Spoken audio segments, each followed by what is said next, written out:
50 chefes de Estado, premiers ou membros de casas reais chegaram a Jerusalém para o 5º Fórum Mundial sobre o Holocausto, com o tema Recordar o Holocausto, combater o antissemitismo.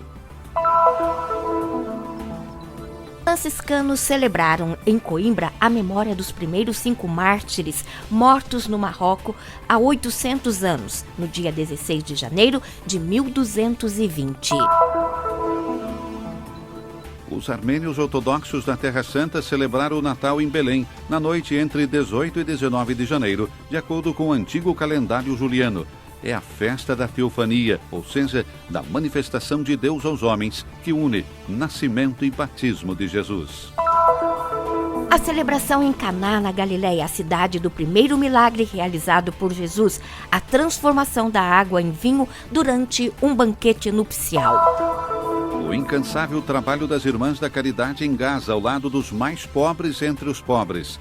É a história da vizinha igreja greco-ortodoxa de São Porfírio, que durante 50 dias acolheu e apoiou 650 muçulmanos que fugiram das suas casas em decorrência dos bombardeios de 2014.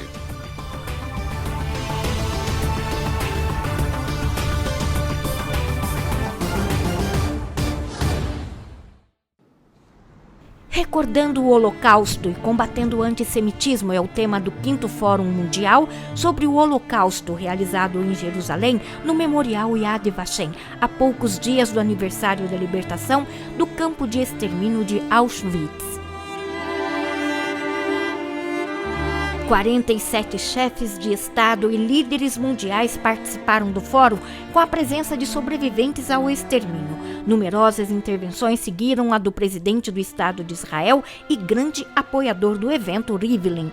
Após o primeiro-ministro israelense Benjamin Netanyahu, falou o vice-presidente dos Estados Unidos da América, Michael Pence, o presidente da Rússia, Vladimir Putin, o presidente francês Emmanuel Macron, Frank-Walter Steinmeier, da Alemanha, e o príncipe Charles de Gales. Além do organizador do fórum, Moshe Kantor e Avnei Salav, dirigente do Yad Vashem, e o rabino Israel Mayer Laur, sobrevivente e chefe do conselho do Yad Vashem. 50 líderes em todo o mundo escreveram cartas nos dias que antecederam o evento, declarando seu forte compromisso não apenas de recordar o Holocausto, mas também de tomar medidas para combater o antissemitismo, o racismo, a discriminação, dados os inúmeros episódios que, como já foi mencionado várias vezes, ainda hoje são registrados no mundo. Declarações que foram coletadas em um livro em memória desse importante evento. Mensagem enviada também pelo Papa Francisco.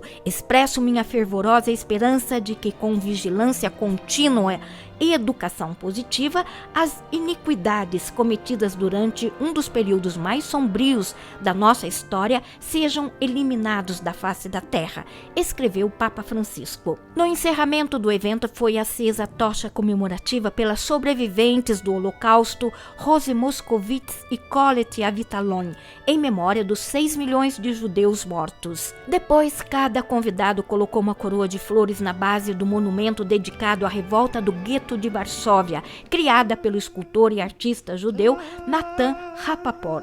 Canções e orações encerraram este dia tão importante.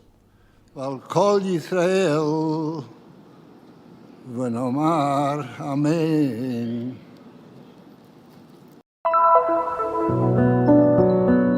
Berardo, Otão, Pedro, Arcúcio e Adjuto. Os 5 verdadeiros frades menores, como se referiu a eles São Francisco de Assis. Foram os primeiros missionários enviados por Francisco às terras dos sarracenos. Partindo de Assis, em 1219, passaram por Coimbra, onde tiveram a possibilidade de conhecer o então Fernando de Bulhões, o futuro Santo Antônio. O claustro do Mosteiro de Santa Cruz foi testemunha desse encontro. O exemplo destes mártires motivou a vocação franciscana de Santo António de Lisboa, que, como sabemos, vivia aqui neste mosteiro e certamente se cruzou várias vezes com estes 5 frades que por aqui passaram, a caminho de Marrocos, Portanto, é um acontecimento histórico muito importante. Hoje a Igreja continua deste grande apelo missionário e temos santos que deram um grande exemplo. Não só os santos mártires dos Marrocos, mas também Antônio, que deixou a sua terra, deixou Coimbra e com grande entusiasmo não só escolheu de ser um franciscano, mas eu acho que foi muito teimoso, quis ser um missionário e dar a sua vida. Depois a vida teve outros rumos, mas a dimensão missionária foi muito presente e muito forte. Já em 1220 seria a vez das relíquias dos franciscanos regressarem a Coimbra, fato que mudou a vida de Fernando de Bulhões. Em Marrakech, haviam sido interrogados sobre a fé cristã, presos, açoitados e mortos no dia 16 de janeiro de 1220. Atualmente, a Igreja de Santa Cruz conserva peças históricas, como a casula e campainha, que, segundo a tradição, pertenceram aos santos mártires. A Porta Santa se abre e com ela a memória de coragem dos protomártires franciscanos e de Santo Antônio. Em Coimbra, o bispo da diocese, Dom Virgílio do Nascimento Antunes, preside a abertura do Ano Santo, em comemoração a este acontecimento tão marcante para a história da Igreja.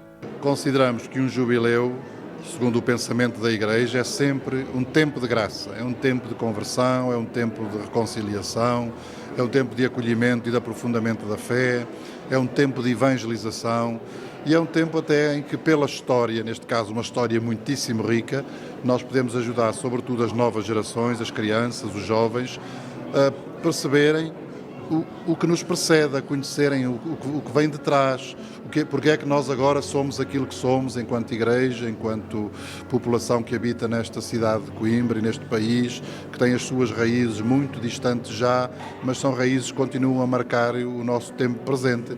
O encontro que mudou a vida do então Fernando Martins de Bulhões. Em 1220, chegam ao mosteiro de Santa Cruz as relíquias dos 5 missionários enviados por São Francisco de Assis para o norte da África. Apesar da perseguição, a palavra de Deus e o testemunho de fé não ficariam aprisionados. Os fiéis entram pela Porta Santa e atravessam a via de conversão pessoal. Em nome do Papa Francisco, um decreto do Vaticano proclama o jubileu dos 800 anos com indulgência plenária para todos os dias do Ano Santo. Um tempo forte de apelo à santidade e quando também se recordará os cristãos perseguidos em nossos dias e a necessidade de um diálogo interreligioso na construção da paz. Questão de calendário, mas não só, as celebrações do Natal marcadas pela comunidade armênia ortodoxa na Terra Santa, na noite entre 18 e 19 de janeiro, remetem a tradições antigas perpetuadas desde o IV século até hoje. Muito antes que no Ocidente o nascimento de Jesus fosse deslocado para 25 de dezembro, durante o Império Romano no Oriente, a atenção sempre foi focada em 6 de janeiro. Festa da Teofania para os armênios, ou seja, da manifestação de Deus aos homens, que une nascimento e batismo de Jesus celebrados, porém, de acordo com o antigo calendário juliano, adiado de 13 dias. Conforme o Novo Testamento, quando Jesus completou 30 anos, foi batizado. Isso significa que foi batizado no mesmo dia em que ele nasceu. Até o IV, V século, a Igreja comemorava esses dois acontecimentos juntos. E esse é também o motivo de nós abençoarmos a água nessa noite. Aos armênios fica reservada uma pequena parte da Basílica de Belém, precisamente ao lado da Gruta da Natividade. 2 pequenos altares, o principal dedicado à visita dos 3 homens sábios, os magos, o outro que recorda a circuncisão, mais um terceiro móvel, montado para essa ocasião com a imagem do batismo. Já a partir da véspera de Natal, pessoas vindas, inclusive, da Armênia e armênios da diáspora espalhados pelo mundo participam de longas celebrações ricas de cores e músicas. Teremos as vésperas e a Divina Liturgia das 14 às 18 horas. Uma pausa e logo nos encontraremos novamente aqui às 22 horas, quando começarmos a oração da manhã. À meia-noite vamos descer à gruta, onde vai se realizar uma oração especial. Portanto, a partir da 1 até às 6, mais ou menos, vamos celebrar 2 divinas liturgias e será abençoada a água. The only message that we can relay on this A mensagem que podemos relançar nesta festa é paz e amor. Que a paz e o amor possam prevalecer no mundo inteiro e entre os homens, e que o próximo seja um ano melhor. Next year we'll have a better year. Do grande telhado, onde se defralda a bandeira armênia e os sinos tocam em festa, se tem uma vista única sobre a Praça de Belém. Embaixo tem o convento armênio, um claustro, algumas salas e a igrejinha da comunidade. Eu fui batizado aqui, enquanto aqui me casei. Também meus filhos foram batizados aqui, assim como meu pai e meu avô. A família Nassar vive em Belém há 1000 anos. Não nos sentimos nunca estrangeiros em Belém ou Jerusalém. Somos uma pequena comunidade, mas no Natal crescemos, pois chegam muitos armênios do mundo inteiro. Na língua armênia falamos Shadar Neru, que significa Feliz Natal. Shadar Neru.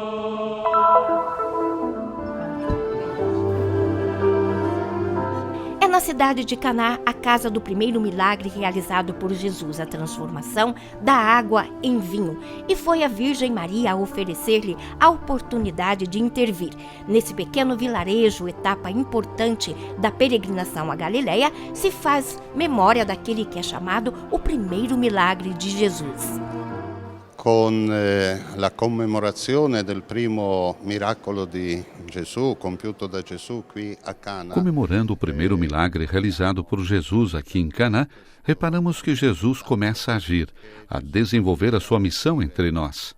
Precisamos pensar em tudo que se seguiu, em todos os milagres que Jesus realizou durante seu magistério, durante sua vida terrena, mas também em todos aqueles que ele está realizando na nossa vida. In Terra Santa durante la sua vita terrena, ma anche tutti quelli che sta compiendo nella nostra vita. Os acontecimentos de Caná narrados pelo Evangelho de São João são um ponto de referência para os noivos. Contam a simpatia de Jesus por eles e pela família, pois Jesus escolheu precisamente uma festa de casamento para realizar seu primeiro milagre. Por isso, também os peregrinos casados que passam por Caná renovam as promessas feitas no dia do matrimônio. É muito importante anche questo aspetto della Também é muito importante esse aspecto, a presença de Jesus durante o casamento. Certamente existem vários significados, mas o mais forte é que Jesus entra na célula da vida humana, entra na família, com sua presença ajuda a realizar, a viver esse sacramento, a realizar o amor mútuo entre os cônjuges. E realizzare l'amore reciproco tra i coniugi. O santuário, construído em várias etapas, é conhecido como Santuário do Primeiro Milagre de Jesus e é administrado pelos franciscanos da Custódia da Terra Santa. Esse é o lugar onde Jesus realiza o primeiro milagre, transformando a água em vinho. É um lugar muito rico de história para todas as pessoas que vêm aqui do mundo inteiro. O acontecimento de Caná é muito importante para todos os cristãos que vivem nesta terra, especialmente para aqueles que vivem aqui, nesse vilarejo de Curcana. E é muito significativo para nós, de modo especial, para os casais que estão aqui hoje para renovar suas promessas matrimoniais.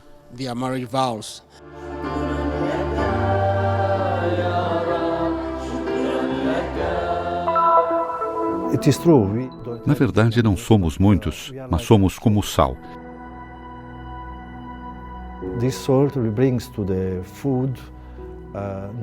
Esse sal dá novo gosto à comida e esse é o nosso papel de cristãos. Em primeiro lugar, precisamos ficar aqui e levar para a sociedade, como sempre fizemos no passado, dinamicidade, diálogo, encontros e coragem para o futuro, para reconstruirmos uma sociedade forte como já foi antes. A presença cristã na Terra Santa se caracteriza pela profundidade das suas raízes. Ao longo dos séculos, a Igreja esteve a serviço da pessoa humana, independentemente da sua religião ou crença. Em Gaza, a irmã Delfina, responsável pela comunidade das Irmãs da Caridade, que atende cerca de 70 muçulmanos portadores de deficiência nas suas casas, nos diz: vivo todo dia por eles, e quanto maior é o esforço que fazemos por eles, maior é a alegria. Sinto que cada mãe sente pelos seus filhos. I used to say that all the Gaza Strip are knowing also the Christians through the Eu costumo dizer que a inteira faixa de Gaza conhece a comunidade cristã graças à obra das Irmãs da Caridade, que estão aqui há 30 anos. A Santa Madre Teresa veio aqui pessoalmente para abrir essa casa e é uma grande bênção para nós. As irmãs trabalham especialmente na assistência social, sobretudo para com os mais pobres entre os pobres. With the social help and especially with the poorest of the poor. Os pobres são maravilhosos, os pobres são excepcionais, os pobres são generosos. Eles nos dão mais do que oferecemos a eles, dizia Madre Teresa. Do mesmo modo, as Irmãs da Caridade procuram os mais pobres entre os pobres para servi-los. A congregação está presente nos lugares onde prevalece a guerra e com coragem divulga a paz, a convivência e o amor ao outro.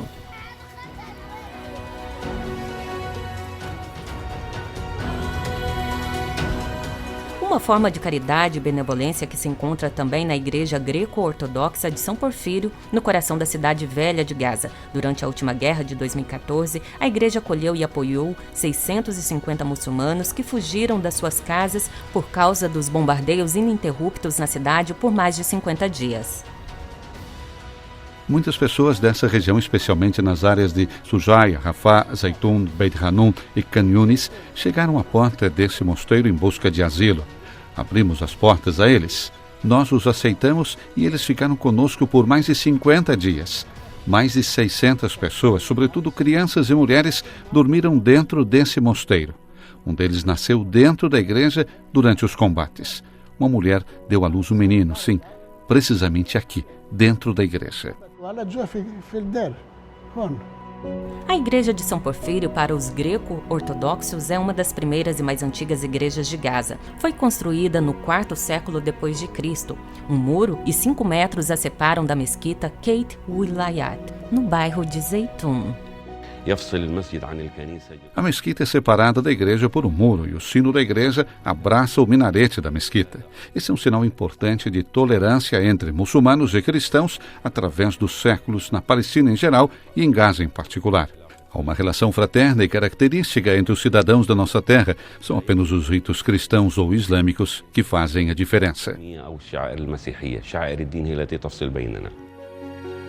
A toda hora e em qualquer lugar, a igreja foi e segue sendo um refúgio para os sem-tetos.